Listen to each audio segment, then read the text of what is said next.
Welcome to In This Family. I'm Dr. Michelle K. Murray, President and CEO of Nexus Family Healing. I am really excited about the guests that we have for our new season. We have some meaningful stories coming up, and the first interview will drop in like 2 weeks on Wednesday, January 28th. In the meantime, I thought it would be helpful to talk about what's going on in current events. As many people are acutely aware, there is a lot of civil unrest happening across our country.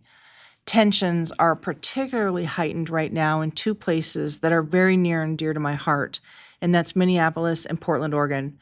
Not only does Nexus Family Healing provide services in both locations, which is affecting a lot of our employees, but me and my immediate family live in Minnesota, and I grew up in Portland, where many of my extended family still live.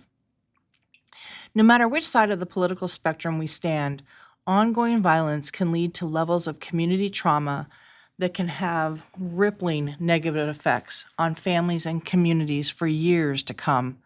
When we witness violence on a large scale, fear is absolutely a natural response.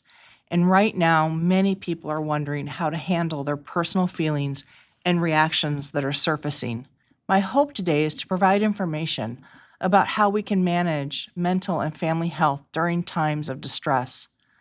Feelings of fear and anxiety are more likely to occur when we feel like we have no control over our environment. Our fears and anxiety can be so strong during times like this because the reality is we don't have control over what's happening.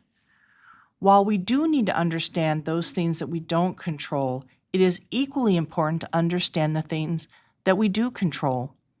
When we take action related to things that we can control, the stronger and more empowered we will actually end up feeling. One of the most important things we control are our values. And this is a great time to take stock of our beliefs and to review them with our family and our loved ones. Grounding ourselves in our values can remind us of our boundaries and our limits, and they can help guide us in making decisions and in taking actions that we feel we need to take. We also have control over what we learn. Education is power. This is not the time to let news stations tell us how to think or feel. We need to make sure we understand both sides of a given issue and learn the facts. Get as much information as we can about the things that we care about. Because most of us know that most stories are not as black and white as they might appear. And if we can tolerate living in the gray and understand the complexity of social issues, it is much easier to manage our thoughts and feelings. We can also become better educated about the way our government works and how laws and change can happen. The better we understand things, the more aligned we will be with our values when we do or if we decide to advocate and vote. For those who actually want to expand their news outlets because they get discouraged with the news that's out there, I would actually recommend subscribing to Ground News. They are bipartisan in the news they cover. They provide their sources, and they also indicate which side of the aisle a given story supports. And what's really cool is you can also track what stories you read so that you are sure to remain balanced in your consumption if you're worried about getting your information from only limited sources. But back to the things that we can control. If our fear and anxiety is at an all-time high, particularly if our family is experiencing high levels of anxiety, we want to exercise our ability to be prepared. And we can do this by creating a plan about how we will manage emergencies, kind of using like what we call the what if family safety plan. So we can start by creating a list of emergencies that could happen or ones that you are worried about, and then decide with your family what everybody will do or where they will go if a particular event happens. Try to also agree as a family that during times of unrest, what places or events should be avoided if you are concerned particularly about everybody's safety. Create agreements to tell each other where and when you are going and how others can find you if you lose contact. Identify a safe spot that your family can meet up if there's an emergency, Even create a backup spot if you feel the need. And then if you're a parent, find a trusted person in your social network that is willing to take your children in if you become unavailable due to an emergency. Offer yourself as the same type of resource for others. Another way that we can manage fear and anxiety is to find a trusted person or group that we can talk to honestly about our personal and political beliefs and how we feel. While it is certainly good to stretch ourselves and get exposed to new ideas, we really also need the ability to speak freely about our own personal opinions with others who are like-minded so that we can feel and get support and validation. This is particularly important during a time when our communities are so divisive.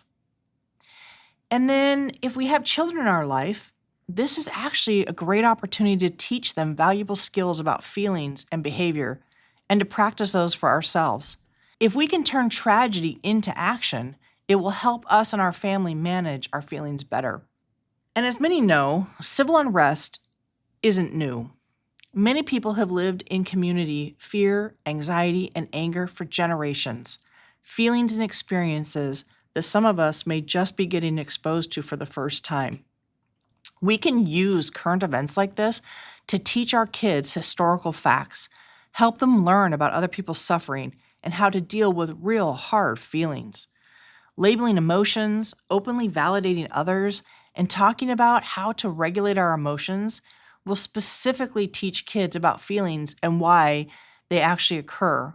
We can also teach our kids about sympathy and empathy, two really important skills that we want to develop in order to have strengthened mental health.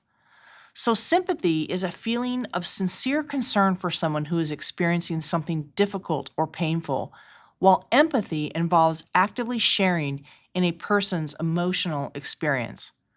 We can teach skills for building sympathy and empathy by role modeling, using storytelling, and role-playing to explore other people's perspectives, and by practicing active listening.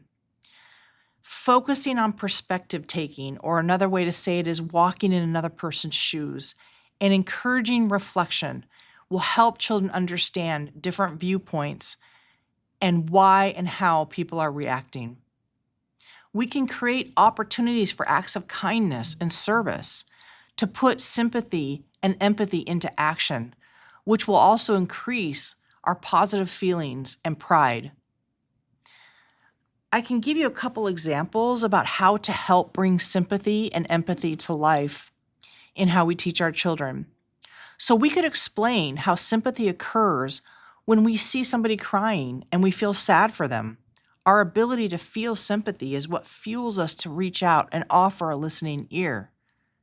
And because empathy occurs when people share the same experience, being bullied is an example that many kids understand, unfortunately. We can explain to a child that when a group of children are being bullied, it's likely that they're experiencing some of the same feelings. And when people feel the same things, it helps them to support each other better. We want our children to understand what it means to relate to other people, and that's really a good goal to strive for. And a word of caution, depending on a person's past experiences, some people might actually empathize with people too well. And we want to be aware of how current events might be intensifying feelings of fear and anxiety for such people in these circumstances, particularly children. And this is a time for us to give extra care and support. So let me shift a little bit and talk about what people might want to do during times of civil unrest. There are people who manage their feelings by getting really actively and openly involved in advocacy. Then there are some people who react by just paying attention but standing back. And then some people choose to disconnect from all information to simply avoid the strong feelings that might result. I'm sure that we all know people in each of these categories. In the end, it really just does not matter where we land. These are private decisions and there is no right or wrong. We really need to fight off any urge that we have to feel shame about our level of involvement. And we do not need to justify our position to others. We all react very differently to traumatic events, and we need to give ourselves that respect. There is just no room for judgment if this is how we feel. In fact, there are times when we actually might need to protect our mental health. We need to be aware of our personal line and then accept it for ourselves and for others. This often is referred to as setting boundaries, which means we are being clear about what we are willing or not willing to do. Declaring our boundaries and what we need can be personally empowering and self-protective. In fact, disconnecting from the news and current events might be the best way for us to protect ourselves, our family, and our mental health. This is not denial. It can be a purposeful way to protect ourselves, and it might be necessary for us to stay healthy. Intentional disconnection can also be a form of what we call resilience. Our brains and bodies often know what we need to feel safe, and if we trust our internal instincts, we will be better prepared to get through hard times like we're experiencing right now. If we feel compelled to get involved in a cause that supports our political beliefs, it is also a really good idea to do it with intention. And even better, I strongly recommend that we evaluate our intentions with our loved ones. As much as we want to prepare ourselves to manage fear and anxiety, we want to prepare ourselves for the potential risk if we choose to be more visibly active in our forms of advocacy. In this case, we need to decide ahead of time what our limits are, and then align those limits with our values. Specifically, we need to determine ahead of time when we will retreat from a cause and under what circumstances we will lean further in. To take it a step further, we should have open conversations with loved ones about our specific intentions for advocacy, because our decisions might affect them, and therefore they need to be aware and perhaps even have input. That's just being fair with those who we love. We also want to remember that there are lots of ways that we can advocate and get involved if we so choose. If you want to remain educated about bills or laws that are being proposed in your specific area, I recommend the app 5 Calls. Again, this is a bipartisan resource that allows you to see what is specifically being proposed in your community, and it provides information about who to contact if you want to provide feedback and get involved. If you do find yourself getting actively involved in advocacy, then you really need to force yourself to plan times to disconnect. It is not good to stay on high alert all of the time. Our brains and bodies need times of calm to restore and replenish, and such need is greater if we are putting ourselves in situations that keep us engaged in high stress or potential trauma-inducing situations. If this represents your situation, please, you need to plan times to unplug.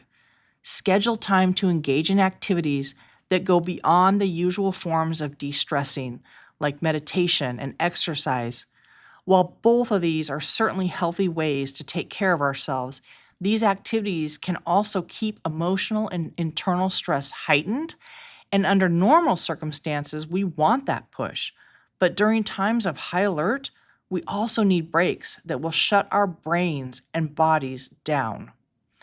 This is the time to engage in hobbies, watch meaningless TV, or unwind in ways that might feel wasteful and unproductive.